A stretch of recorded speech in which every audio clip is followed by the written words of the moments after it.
Hi everyone, welcome to the channel. I'm Archer. Today we're diving into a part 1 speaking topic, birthdays. First, we'll listen to Joseph answer a few common birthday questions. Pay close attention to how he responds. And afterwards, I'll go over his answers and show you some alternative ways you could respond, based on your own experiences. Let's jump right in. What do you usually do on your birthday? Honestly, my birthdays are pretty chill. I'm not really into big, elaborate parties anymore. Usually, I just love to hang out with my closest friends and family. We might grab a nice meal together. Nothing too fancy, just good food and good company. Sometimes we'll just stay in, order some takeout, and watch movies or play board games. It's more about just relaxing and enjoying time with the people I care about. What did you do on your birthday when you were a child? Oh, when I was a kid, my birthdays were definitely a lot more elaborate. My parents always threw me a birthday party at home with all my friends from school and the neighborhood. There'd always be a big cake, usually something themed like a superhero or a cartoon character. We'd play classic party games like musical chairs or pass the parcel, and I always looked forward to opening all the presents. It was a lot of fun and a bit chaotic in the best possible way. Is it important for you to celebrate your birthday? Honestly, it's not super important to me to have a big, formal celebration. For me, the real importance lies in connecting with the people I care about. Whether that's a quiet dinner with family or just hanging out with friends, it's more about the company than the actual event. As I've gotten older, I've started to see my birthday more as a chance to reflect on the past year and look forward to the next. So, while I appreciate the good wishes and a chance to spend time with loved ones, I don't feel like I need a huge party to mark the occasion. Which birthdays are the most important ones in your country? The first birthday is definitely a big deal for families, a huge milestone for the baby's first year. Then the 16th birthday can be quite significant for teenagers, often marking a step towards more independence.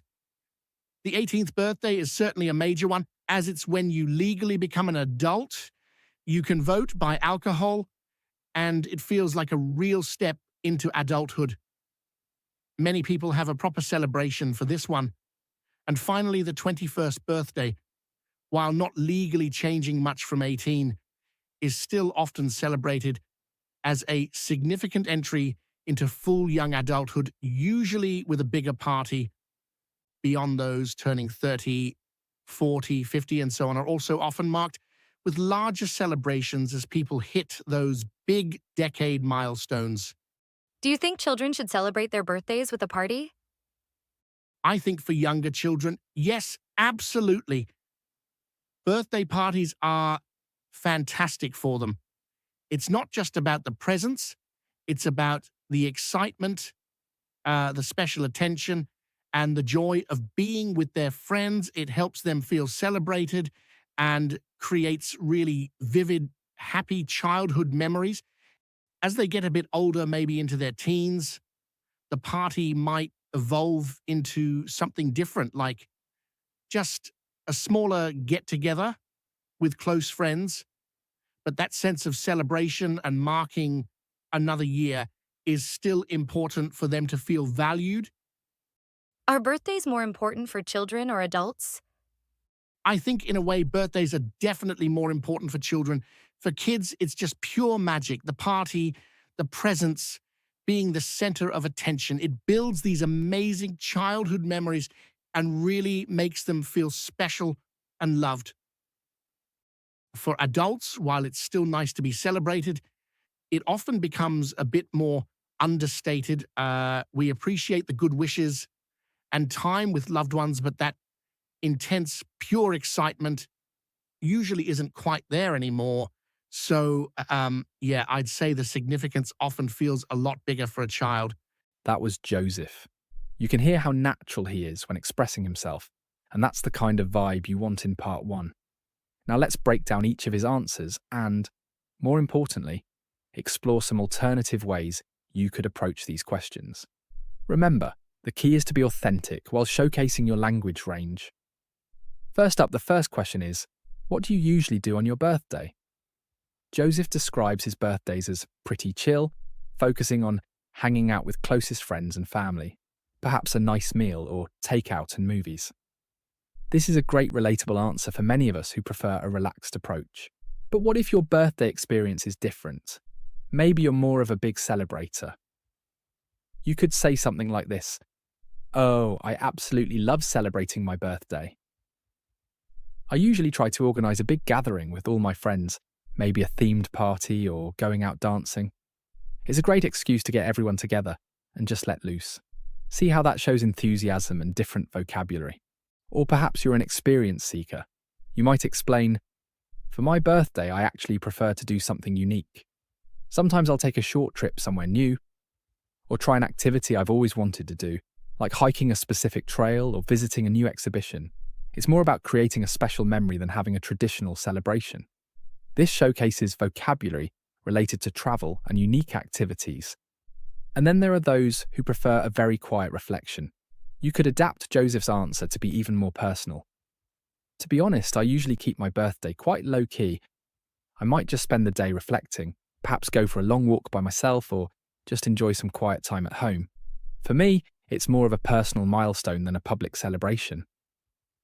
Moving on, the next question is, what did you do on your birthday when you were a child? Joseph fondly recalls elaborate parties at home, themed cakes, and classic party games. He says it was a bit chaotic in the best possible way. He paints a clear picture of a very common childhood memory. However, not everyone had those big parties. If your childhood was more about a simple family gathering, you might say, "When I was a child, my birthdays were usually quite simple. We didn't have big parties, but my family would always gather for a special dinner at home, and I'd get to choose the meal. It was cozy and always felt very loving." Perhaps you were a specific activity child. "My childhood birthdays often involved a special outing. We'd usually go to the local amusement park or perhaps the science museum, or even just a fun picnic in the countryside. It was more about the adventure than a traditional party." And sometimes celebrations came later in life. You could be honest and say, "Funnily enough, we didn't really do much for birthdays when I was very young. It was only when I got a bit older, perhaps around 8 or 9, that my parents started letting me have a few friends over for a small party. Before that, it was just a quiet family day." Next up, the question is about opinion. Is it important for you to celebrate your birthday? Joseph's take is that it's not super important for big celebrations, but more about connecting with people and reflection. This is a very mature and common perspective. But what if you feel differently? Maybe for you it's highly important. You could express, "Absolutely, it's very important to me. It's one day a year that's all about me, a chance to feel special and appreciate the gift of another year. It's a great excuse to gather loved ones and make new memories." On the other hand, some people feel it's not important at all. You might say, "To be completely honest, it's not important to me at all. I see it as just another day on the calendar. I appreciate well wishes, but I don't feel the need for any special fuss or attention." This shows a candid and unfussy attitude. Then comes the question about culture. Which birthdays are the most important ones? Joseph gives a great comprehensive answer. He mentions the first birthday for families, then the 16th, the 18th for legal adulthood, and the 21st. He also includes the decades like 30, 40, 50. You could also emphasise the legal or social transitions. Well, the ones that mark significant legal or social transitions are usually considered the most important. Becoming an adult at 18, for example, or sometimes 21, due to different rights and freedoms. These are often celebrated quite widely. Alternatively, you could focus on the shift from childhood to adulthood. I think the big birthdays shift throughout life. For children, the 1st, 5th, or 10th might feel huge. As you get older, it's often the milestone birthdays, the ones ending in a 0 like 30, 40, 50, that prompt bigger gatherings as people reflect on their life stages. Next, Joseph is asked another opinion question. Do you think children should celebrate their birthdays with a party? He gives a strong yes, absolutely. He highlights the excitement, special attention, and joy it brings, emphasizing that it creates vivid, happy childhood memories. A very positive viewpoint. What if you have a different opinion, perhaps a more nuanced one? You could take the "it depends" view. I think it really depends on the child and the family. For some children, a big party is wonderful, but for others, it might be overwhelming or simply not their preference. A smaller gathering or a special outing can be just as meaningful. This shows a balanced and thoughtful perspective. Some might even lean towards an against commercialism view. While the sentiment is nice, I sometimes worry about the pressure and commercialism surrounding children's parties today. I think it's more important to teach them about connection and value rather than just gifts and extravagant events. So perhaps yes, but in a simpler, less materialistic way. And finally, the last question tackles a direct comparison. Are birthdays more important for children or adults? Joseph's firm stance is that birthdays are definitely more important for children due to the magic and pure excitement. This is a very honest and widely shared view. However, there's also the perspective that they are equally important, but for different reasons. You could argue, I'd say they're equally important, but for different reasons.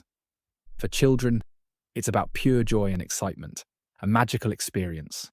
For adults, it becomes more about reflection, appreciation for another year of life, and a chance to reconnect with loved ones. Both are valuable. Though less common, some might even feel they're more important for adults. You could explain, funnily enough, I think they might be more important for adults. As you get older, life gets busier, and a birthday becomes a necessary pause, a reminder to celebrate yourself and the relationships in your life that you might otherwise take for granted. So, there you have it. By listening to Joseph's answers and then considering these diverse viewpoints, you can see how to approach these questions with confidence, flexibility, and rich vocabulary. Remember, there's no single right answer, just your authentic, well-expressed answer. Join me next time for more IELTS speaking content. Until then, happy practicing.